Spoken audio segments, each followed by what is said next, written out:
Assalamualaikum warahmatullahi wabarakatuh. Selamat pagi dan salam sejahtera untuk kita semuanya. Yang terhormat Bapak Ibu Guru, staf dan karyawan.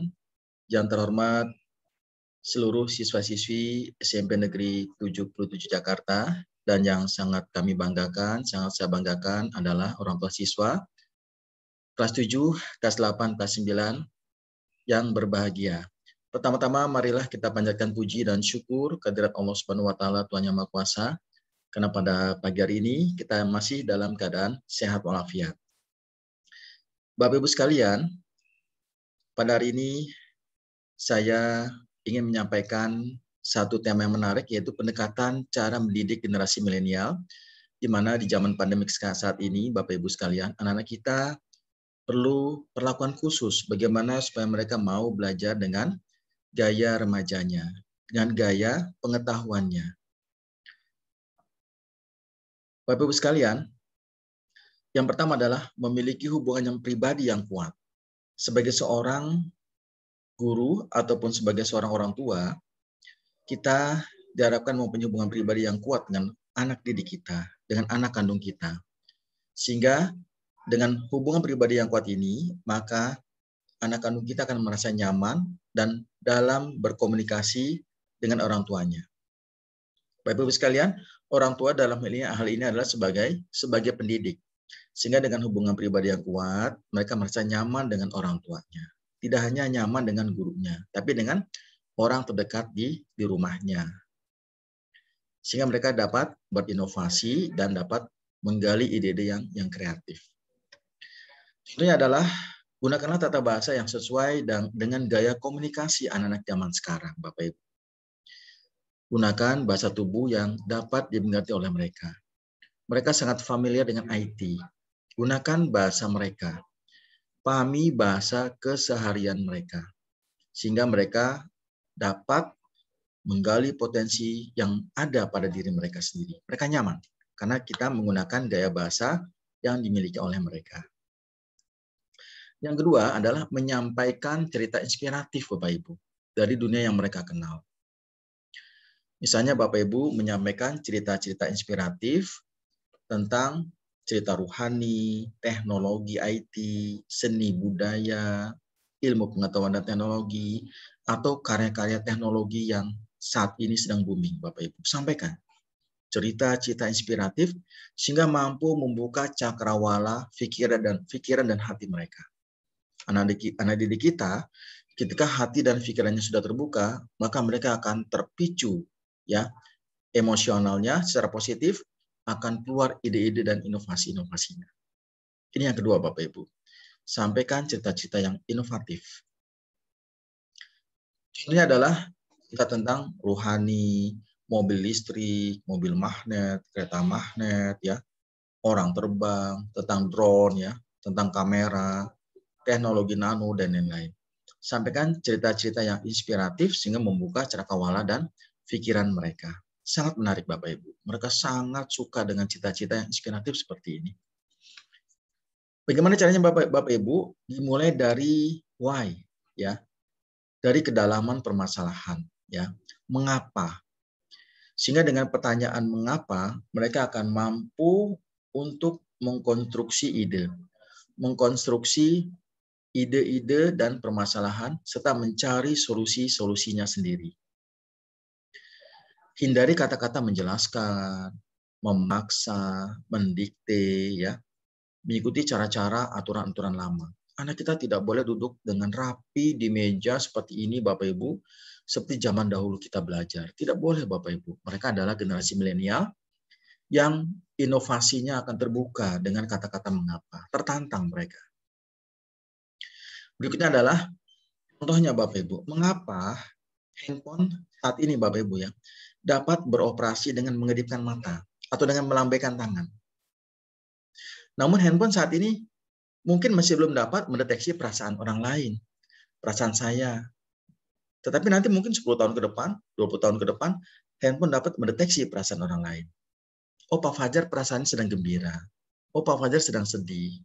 Oh, Pak Fajar sedang kecewa, dan lain-lain Bapak Ibu. Ini sebuah contoh pertanyaan yang menumbuhkan inovasi. Mengapa seperti itu?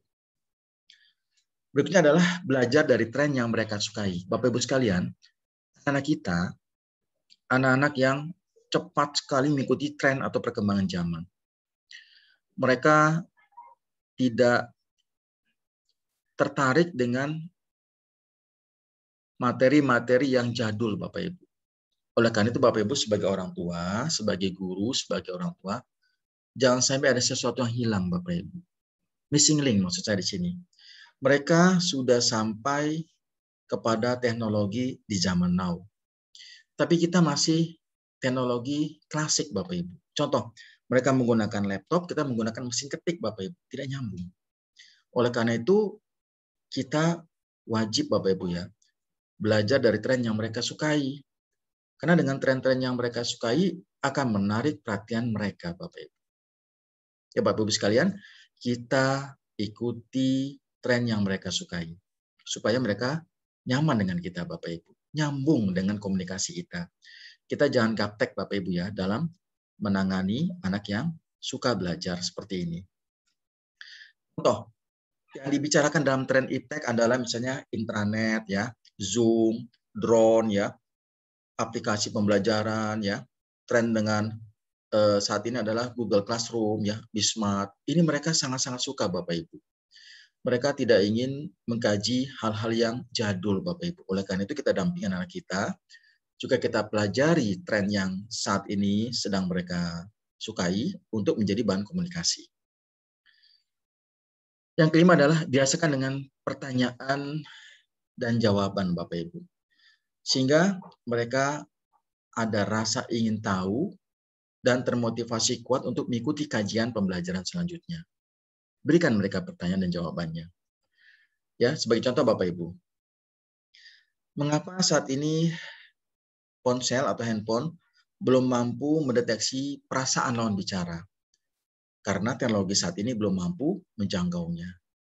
Tapi mungkin nanti 10 tahun ke depan sudah bisa Bapak Ibu. Handphone mampu menyatakan bahwa lawan bicara kita dalam keadaan sedang gembira, sedang bahagia misalnya. Ya. Namun saat ini handphone hanya mampu membaca perintah dari panca indera seperti suara, gerakan tangan, kedipan mata dan lain-lain.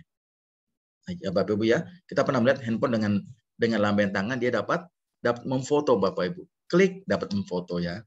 Sampai saat itu teknologi yang saat ini nanti akan berkembang Bapak Ibu. Jadi sampaikan pertanyaan dan jawaban. Berikan harapan Bapak Ibu yang keenam, berikan harapan. Berikan kepada anak didik kita harapan-harapan dan bukan ancaman. Ya, mereka mempunyai harapan yang nantinya menjadi cita-cita mereka sehingga akan membuka inovasi dan cakrawala mereka. Membuka pikiran dan hati mereka. Membuka pola pikir dan kreativitas mereka. Sehingga mereka menjadi diri sendiri. Anak kandung kita Bapak Ibu akan menjadi dirinya sendiri. Tidak ada anak yang sama minat dan bakatnya, walaupun anak kembar. Walaupun anak kembar Bapak Ibu mempunyai minat dan bakat yang berbeda. Oleh karena itu berikan harapan kepada mereka ya, bukan ancaman. Contoh, buah dari belajar magnet nanti anak kita akan bisa menguji kedepannya teknologi rem magnetik ya, mobil melayang, mobil menggantung, lift magnet pada mall dan lain-lain. Oleh karena itu, ini adalah harapan-harapan yang akan mereka dapatkan. Dan sebagai penutup Bapak Ibu, rekomendasi kita di sini adalah sebagai orang tua jadilah fasilitator yang baik dan mampu menyatu dengan psikologis anak kandung kita Bapak Ibu. Jadi sebagai orang tua kandung Bapak Ibu, kita jadilah teman mereka, kakak mereka ya. Kita bermain peran Bapak Ibu. Suatu waktu kita sebagai kakaknya, sebagai sahabatnya, sebagai teman curhatnya, dan sebagai ayah atau ibu kandungnya. Demikian Bapak Ibu, semoga bermanfaat materi pada pagi hari ini. Semangat dan sehat selalu. Tetap jaga kondisi dan motivasi belajar kita.